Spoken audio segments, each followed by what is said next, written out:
미 증시 하락과 무관하게 어제 우리 증시에는 상승불이 켜졌습니다. 미국과 중국의 고래 싸움에 어부지리로 수혜를 받는 건지 어제 우리의 상승을 이끈 두 축은 미중 갈등 반사 이익을 얻을 수 있는 조선과 바이오였습니다. 이 영향으로 양지수 모두 반등에 성공을 했죠. 코스피가 0.71% 올라서 2,685선. 전 거래일에 1.9% 급락했던 걸 생각하면 좀 아쉬운 흐름이었지만 그래도 상방을 향해서 나아가는 모습이었고요. 코스닥 시장은 조금 더 상승폭이 탄력적이었습니다. 1.59% 올라서 894선에 마감했습니다. 전 거래일에 1조 원 넘는 매도 폭탄을 던진 외국인이 어제도 돌아오진 않았습니다. 유가증권 시장에서 825억 원 순매도 포지션 이어갔고요. 또 어제 기관 쪽에서 2,244억 원 순매수 포착됐습니다. 코스닥 시장으로 넘어가 보면 지수가 더 탄력적인 이유는 외국인 때문이었습니다. 여기서는 외국인이 1,612억 원 매수세 기록했고요. 개인과 기관 각각 2,495억 원, 1,086억 원 순매도 포지션 잡았습니다. 시가총액 상위 종목들은 양호한 흐름 보였습니다. 낙폭이 과대했다는 인식에 반발 매수세가 유입되며 유가증권 시장 시총 상위 10위권 내에서 현대차를 제외한 나머지 종목들이 강세를 시현했습니다. 삼성전자가 0.69%, SK하이닉스가 1.92% 강한 상승 기록했고요. LG에너지솔루션이 2.26% 반등, 삼성바이오로직스 같은 경우에는 특히 시세를 분출하면서 장중에 신고가도 기록을 했습니다. 미중 반사수의 기대감에 힘입어서 4% 올라 종가는 85만 9천 원이었고요. 기아도 2.4% 상승 흐름 보이면서 현대차를 제치고 시총 5위에 올랐습니다. 종가 12만 8천 원, 현대차만 0.41% 조정을 받았습니다. 코스닥 시총 상위 종목을 보면 모건 스탠리에서 CATL 목표 주가를 올린 영향으로 에코프로비엠이 4.48%, 에코프로가 2.3% 강세 기록했습니다. HLB와 알테오젠은 좀 쉬어가는 분위기였고요. 진펜트라 출시 소식에 셀트리온 제약만 1.86% 강세 시현했습니다.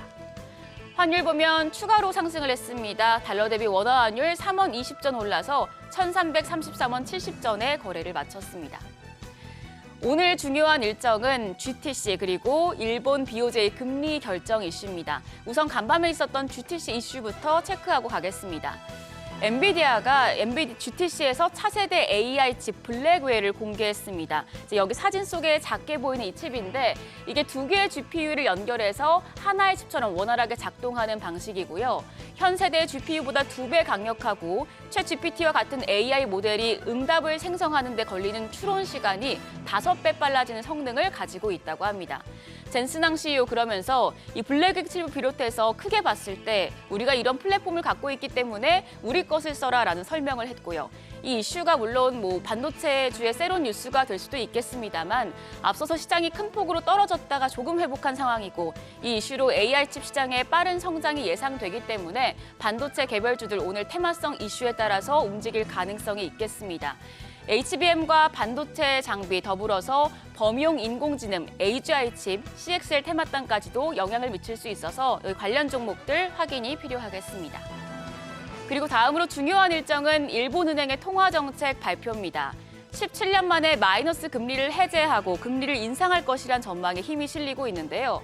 유진투자증권은 만약에 일본은행이 금리를 올린다면 국내 자동차와 조선주에 새로운 기회가 될 것이라고 분석을 했습니다. 일본과 우리나라 둘 다 아시아라는 지역에 묶여 있다 보니 투자 결정을 할 때 경쟁 구도를 피할 수 없는 상황인데요. 그동안에 엔화가 약세를 보이는 구간에서는 한국 시장의 추세적인 상승을 보기는 힘든 상황이었습니다. 그런데 미국이 이제 앞으로 금리를 인하하고 일본은 금리를 올린다면 달러인 환율이 하락하면서 엔화 가치가 상승하게 되겠고요. 그러면 일본 시장과 비교해서 상대적으로 많이 억압이 돼 있던 자동차와 조선주가 수혜를 받을 수 있다는 해석입니다. 특히 조선주의 경우에는 어제장에서 미중 갈등 수혜 기대감이 부각되면서 시세가 나왔었죠. 최근에 미국 철강 노조가 중국산 선박에 대한 제재안을 마련해달라는 청원서를 제출하자 국내 조선사가 혜택을 입을 것이란 해석 때문이었는데요. 그런데 사실 증권가에서는 미중 갈등으로 인한 실질적인 반사 이익은 단기적으로 제한적일 것이라고 보고 있습니다.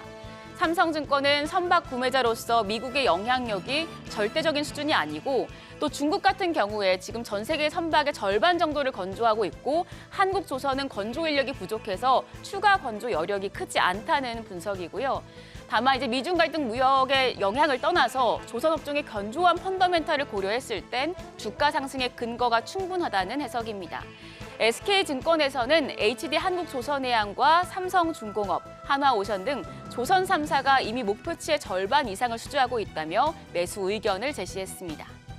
여기까지 GTC와 BOJ 통화정책 발표 이슈까지 정리했습니다. 이슈에 따른 개별주 장세 예상되니 신중한 투자하시길 바랍니다. 지금까지 어제장 오늘장이었습니다.